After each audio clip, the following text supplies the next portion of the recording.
Hi guys, and welcome back to my channel. So if you are new here, my name is Laura, and 6 years ago I did an exchange year in the United States of America in Texas to be exact, and I use this channel to basically share all of my exchange student tips and experiences with you guys to enable you to create a better exchange student experience. Today I am coming to you with really a basic video, and it is how to organize your exchange year. So whenever you're looking to become an exchange student or study abroad, the first step is to actually make the decision that you want to go. So the first thing that I would recommend you do is to actually browse YouTube like you're doing right now to look at other former exchange students videos or exchange students that are in the country that you want to go to right now, and to just look at their experiences and see what they say, and to actually figure out whether it is something that you actually want to do. So that is the first step. Actually try to figure out whether this is something that you want to do, because it is an amazing experience and I recommend it to everybody, but it is maybe not for everyone. There is certain types of people who will have a much harder time doing an exchange year, so just figure out whether this is something that you really want to do. The next step is to actually determine which country you want to go to. So for me, this process was kind of surrounded by the decision of which language I wanted to really learn, and for me this was English. I also learned French in school, but it was never really an option in my brain to go to a French speaking country, so I knew that I wanted to go to an English speaking country, and I think I was pretty much inspired by the High School Musical movies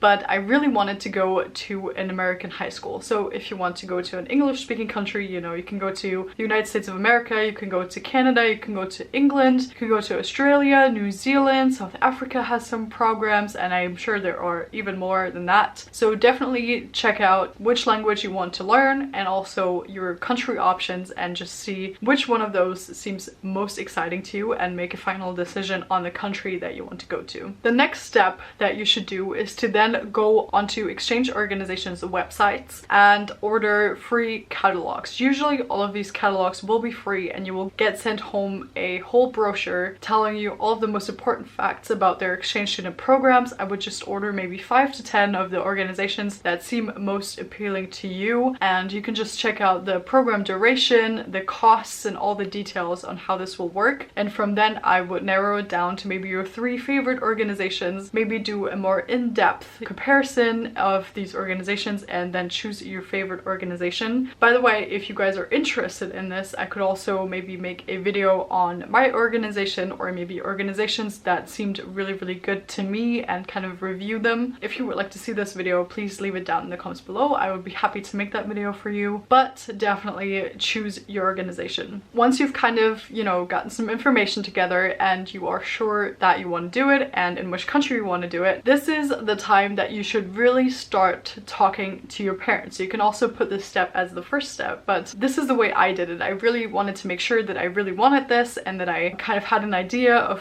what kind of programs there were and what kind of organizations there were. And then you really need to talk to your parents, because as an exchange student you're mostly going to be under 18. Obviously you need to let your parents know, you need to talk about how all of this is going to work, how it's going to work with your school, whether you can skip the school year, whether you're going to move back a grade, how the finances will be dealt with, so how much your parents will pay, or how you can maybe save up or work for the money. All of these important things need to be dealt with, and your parents obviously need to give you consent to go and to stay with a different family for a year or a few months. What is going to happen then is, once you have chosen an organization, you will apply for a certain program. So say you want to go to the United States, for example, you will choose an organization that offers a United States program for maybe 10 months, and then you will apply for this program with the organization. You will usually find the information in the catalog, or maybe even online. They will send you a bunch of paperwork that you fill out together with your parents, and then you will usually have an interview with this organization that you will go to with your parents, and they will just kind of talk to you to evaluate whether you are mature enough to go and do this exchange year, and kind of talk about, you know, your expectations. There are definitely videos on this on YouTube, I will also make a video on how you should behave during that interview, and when they determine that you are mature enough, they will let you actually sign the contract, and then you are going to go to the country you want to go to with an organization. What you should also do during this process is to look at scholarship options. So every single organization will usually offer a full ride or a part scholarship, so you can either get the whole program paid for, or maybe you will get a scholarship of 1,000 to 2,000 euros or dollars or whatever your currency is to cover a part of the cost of an exchange year, because exchange years are usually around $10,000. If you go for half a year, it might be a bit less, but they are quite expensive. So definitely look around for scholarships that your organization offers, but also look around for scholarships from your governments, maybe, you know, interstate organizations like the European Union does a lot. Other charity organizations might give you scholarships, so really look around for scholarship options and apply for scholarships at the same time so that you might get some of the fee taken off. The next thing you are going to have to do is to fill out your profile. So your organization will let you know that your profile is ready to be filled out. You're going to have to put in all kinds of information about you as a person, about your family, about your hobbies. You're going to have to upload a picture, and this is basically for your future host family to kind of flick through a catalog and to choose their future child and exchange student that is going to live with them. My tip for that is to upload really fun pictures. So no duck face model pictures, but pictures where you're smiling, where you're having fun. If you get to upload multiple pictures, upload pictures with friends, your dog, your family, just showing that you're really open, that you're happy, that you're, I don't know, lively, wanting to meet people, those kinds of pictures. You know, don't make it look perfect, just make it look really honest and open and kind and just happy, you know. That's really going to help you out. I would then really make a point of preparing mentally for this whole thing, because an exchange year is a huge deal. So again, like you are doing right now, just browse through YouTube, look at all of the videos there are out there. There are so many people like me who try to help out future exchange students by kind of reporting on their experiences and giving their tips and on how to make your study abroad experience the best it can be. So definitely just, you know, watch as many YouTube videos as possible. It's really going to help you out. I did that when I became an exchange student, and I wish I had watched even more. There's so much more now out there. Yeah, that's just going to really help you out, and also it's going to help you pass the time, because you usually should apply for your exchange student program about a year before you actually want to leave. So if you want to leave next summer, it would already be kind of too late. So kind of try and apply a year before you actually want to leave the country. So you are going to have lots of time, and it's just a nice way to pass the time by watching videos and kind of mentally preparing for this experience. It might then be time to get in touch with your host family. If you are not like me, I got my host family 2 days before I left, but most people will probably get it like 3 months before they leave. So you have lots of time to text them, to get in touch with them, maybe schedule a FaceTime call with them and just kind of get to know each other. This is also the time where you keep mentally preparing, maybe get like a small gift for your future host family to bring with you, kind of do all of the things that you won't be able to do for a bit, and just kind of get mentally ready. It is also a good time to go on your high school's website. If you already know which high school you're going to go to, check out the section of the rule book and the school dress code if you can find them on there. It is very much going to help you in deciding which clothes to take if you know which clothes you are allowed to wear in school. So definitely check out the dress code. And then it is pretty much time to start thinking about packing your bags and actually doing it. I actually have a whole video about what to bring and not to bring in your suitcase, and this is on my channel. If I can remember to, I will leave it down in the description box below, because there are a lot of things that you might think you need but you actually cannot even use in the country you're going to. So definitely check that out before you actually do pack. You will also probably shortly before you leave go on a preparation weekend with your organization. My organization was actually doing a whole week where all of the exchange students of that generation of that year would come together, and we would talk about all kinds of issues that might arise. They would prepare us mentally. They would kind of build a network of people you could talk to if there were ever any issues. So we had a whole week because I was on a scholarship program. I know that most exchange student organizations do a weekend, so you are going to have a whole weekend to kind of get ready and to ask all of the questions that you might have shortly before you leave. And then it is pretty much time to pack your bags, say your goodbyes, and to actually start on this adventure. So this is kind of the whole process that you should start a year before you actually want to leave roundabout. Especially if you want to apply for scholarships, you need to be really early. So this is the whole lead up to your exchange year, and I would really encourage you to definitely take all of these steps. They are really important, really necessary. If you have any questions about any of these steps, please leave them down in the comments below, or if you are an exchange student or somebody who is considering to be an exchange student, definitely drop me any questions that you have down in the comments below. Absolutely any questions. There are no stupid questions. I would be happy to answer any and all of them. If you enjoyed this video, I would love it if you gave it a thumbs up. If you never want to miss out on my future videos, please also hit the notification bell and the subscribe button. Thank you guys so much for watching, and I'll see you in my next one. Bye!